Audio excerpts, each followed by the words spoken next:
जो हवा हम सांस के रूप में लेते हैं, जो पानी हम पीते हैं और जिस कुर्सी पर हम बैठे हैं, क्या ये सब एक ही चीज से बने होते हैं?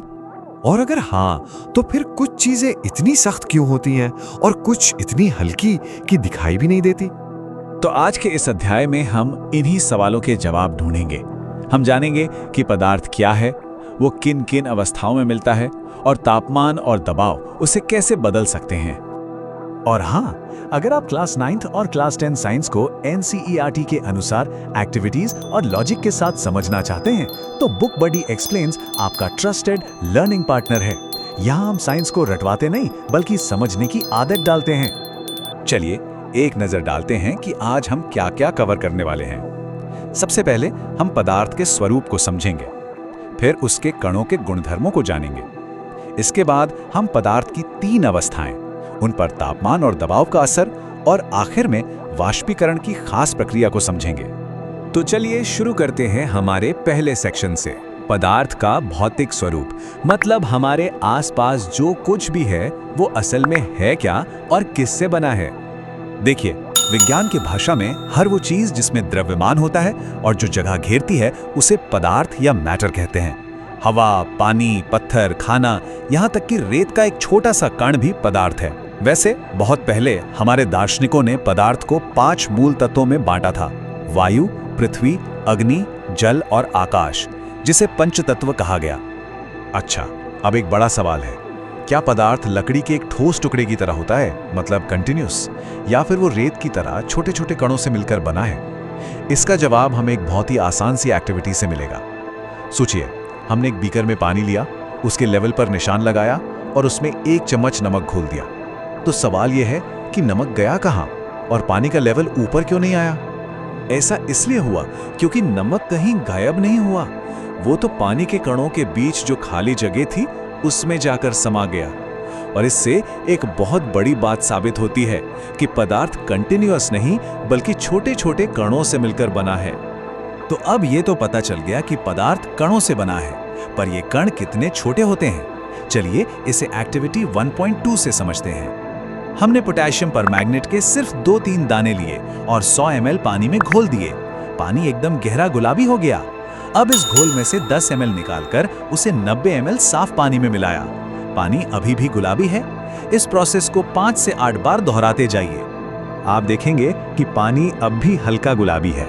इसका मतलब यह है कि पोटेशियम परमैंगनेट के उन छोटे से दानों में लाखों करोड़ों कण थे जो इतने सारे पानी को रंगीन करने के लिए काफी थे। सच में पदार्थ के कण इतने ज्यादा छोटे होते हैं कि हम सोच भी नहीं सकते। ठीक है, तो अब हम ये जान चुके हैं कि हर चीज छोटे छोटे कणों से बनी है। अब आगे बढ़ते हैं और इन कणों के कुछ खास गुणधर्मों को समझते हैं। यही गुण तय करते हैं कि कोई चीज ठोस क्यों है, कोई द्रव क्यों है और कोई गैस क्यों है। पदार्थ के कणों की 3 मुख्य विशेषताएं हैं जिन्हें हमें हमेशा याद रखना है। पहली, इन कणों के बीच खाली जगह होती है। दूसरी, ये कण कभी भी एक जगह शांत नहीं बैठते, ये लगातार घूमते रहते हैं, मतलब गतिशील रहते हैं। और तीसरी, ये कण एक दूसरे को एक बल से खींचते हैं, यानी आकर्षित करते हैं। और क्योंकि ये कण लगातार गति करते हैं तो उनमें एक ऊर्जा होती है। इस ऊर्जा को हम कहते हैं गतिज ऊर्जा या काइनेटिक एनर्जी। यहाँ एक बात गांठ बांध लीजिए, जैसे ही तापमान बढ़ता है इन कणों की गति भी तेज हो जाती है, मतलब उनकी गतिज ऊर्जा भी बढ़ जाती है। इन तीनों गुणों के सबूत हमें रोज की जिंदगी और कई एक्टिविटीज में मिलते हैं। देखिए, कमरे के एक कोने में जलाई अगरबत्ती की महक पूरे कमरे में फैल जाती है। ये कणों के निरंतर गति का सबूत है। पानी में स्याही का फैलना भी यही बताता है। और लोहे की कील को तोड़ना चॉक से ज्यादा मुश्किल क्यों है? क्योंकि लोहे के कणों के बीच आकर्षण बल बहुत ज्यादा मजबूत होता है। तो कणों के इन्हीं 3 गुणों, उनके बीच की जगह, उनकी गति और उनके बीच का आकर्षण बल के अलग अलग कॉम्बिनेशन से बनती हैं पदार्थ की 3 अवस्थाएं: ठोस, द्रव और गैस। सबसे पहले बात करते हैं ठोस अवस्था की। इसमें कण एक दूसरे से बिल्कुल चिपके होते हैं। उनके बीच आकर्षण बल सबसे ज्यादा मजबूत होता है। इसीलिए ठोस चीजों का आकार और आयतन दोनों ही फिक्स्ड होते हैं। आप एक पत्थर को आसानी से दबा नहीं सकते, है ना? अब आते हैं द्रव अवस्था पर। यहाँ कणों के बीच थोड़ी ज्यादा दूरी और थोड़ा कम आकर्षण बल होता है। इस वजह से कण एक दूसरे पर फिसल सकते हैं, यानी बह सकते हैं। इसीलिए द्रवों का आयतन तो फिक्स्ड होता है, पर आकार नहीं। पानी को ग्लास में डालो तो ग्लास का आकार, बोतल में डालो तो बोतल का आकार। और आखिर में है गैसीय अवस्था। यहाँ तो कण एक दूसरे से बहुत दूर होते हैं और उनके बीच आकर्षण बल ना के बराबर होता है। ये पूरी आज़ादी से इधर उधर घूमते हैं। इसीलिए गैस का ना तो कोई फिक्स्ड आकार होता है, ना ही फिक्स आयतन। और हाँ, इन्हें बहुत ज़्यादा दबाया जा सकता है, यानी ये हाईली कंप्रेसिबल होती हैं। ये टेबल परीक्षा के नजरिए से बहुत जरूरी है। ये इन तीनों अवस्थाओं का एक क्विक समरी है। आप साफ साफ देख सकते हैं कि कैसे आकार, आयतन और संपीड्यता जैसी प्रॉपर्टीज सीधे तौर पर कणों के बीच के आकर्षण बल से जुड़ी हुई हैं। अब एक बहुत ही मजेदार सवाल, क्या पदार्थ अपनी अवस्था बदल सकता है? क्या हम बर्फ को पानी और पानी को भाप बना सकते हैं? बिल्कुल, और इसका सबसे बड़ा खिलाड़ी है तापमान। चलिए देखते हैं कैसे। सोचिए, हमने एक बीकर में बर्फ ली और उसे गर्म करना शुरू किया। जैसे जैसे हम गर्मी देते हैं, बर्फ के कणों की गतिज ऊर्जा बढ़ने लगती है। वो अपनी जगह पर और तेजी से कांपने लगते हैं और एक पॉइंट ऐसा आता है जब वो अपने आकर्षण बल को तोड़कर आजाद हो जाते हैं और बहने लगते हैं। इसी को हम पिघलना या मेल्टिंग कहते हैं। जिस तापमान पर कोई ठोस पिघलकर द्रव बनता है, उसे उसका गलनांक या मेल्टिंग पॉइंट कहते हैं। पर एक जादू की बात देखिए, जब तक सारी बर्फ पिघल नहीं जाती, थर्मामीटर का तापमान 0 डिग्री सेल्सियस ही रहता है। तो जो गर्मी हम दे रहे हैं वो जा कहाँ रही है? वो गर्मी असल में छिपकर कणों के बीच के आकर्षण बल को तोड़ने का काम कर रही है। इसीलिए इसे गुप्त ऊष्मा या लेटेंट हीट कहते हैं। यही चीज पानी के उबलने पर भी होती है।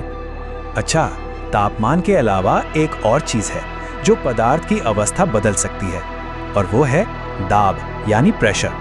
चलिए देखते हैं कि दाब का क्या असर होता है, खासकर गैसों पर। अगर हम किसी गैस पर दबाव बढ़ाएं और तापमान कम कर दें, तो उसके कण पास पास आ जाते हैं और वो द्रव में बदल जाती है।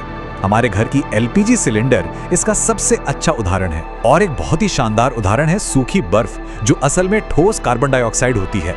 जैसे ही इस पर से दबाव हटाया जाता है, ये द्रव में बदले बिना सीधे गैस बन जाती है।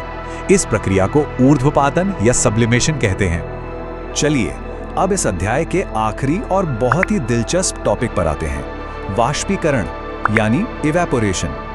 आपने सोचा है गीले कपड़े बिना उबाले कैसे सूख जाते हैं? जमीन पर गिरा पानी अपने आप कहां चला जाता है?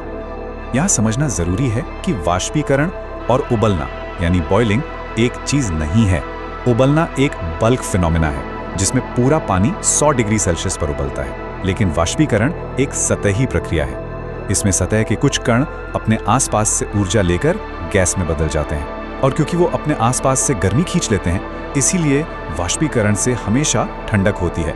मटके का पानी ठंडा होना या पसीना सूखने पर ठंड लगना, सब इसी का कमाल है। तो चलिए इस पूरे अध्याय के सबसे जरूरी पॉइंट्स को जल्दी से रिवाइज कर लेते हैं। पहला, हर पदार्थ छोटे छोटे कणों से बना है। दूसरा, पदार्थ की 3 अवस्थाएं ठोस, द्रव और गैस कणों की अरेंजमेंट पर निर्भर करती हैं। तीसरा, तापमान और दाब से इन अवस्थाओं को बदला जा सकता है। चौथा, गुप्त ऊष्मा अवस्था बदलने में खर्च होती है, तापमान बढ़ाने में नहीं। और पांचवां, वाष्पीकरण एक सतही प्रक्रिया है जिससे ठंडक पैदा होती है। मुझे उम्मीद है कि यह अध्याय आपको अच्छे से समझ आया होगा। अगर पदार्थ, उसकी अवस्थाओं या वाष्पीकरण के किसी भी कॉन्सेप्ट में कोई भी डाउट हो तो कमेंट बॉक्स में जरूर पूछिए। बुक बडी एक्सप्लेन्स आपकी क्लास 9 साइंस की यात्रा में आपका ट्रस्टेड पार्टनर है।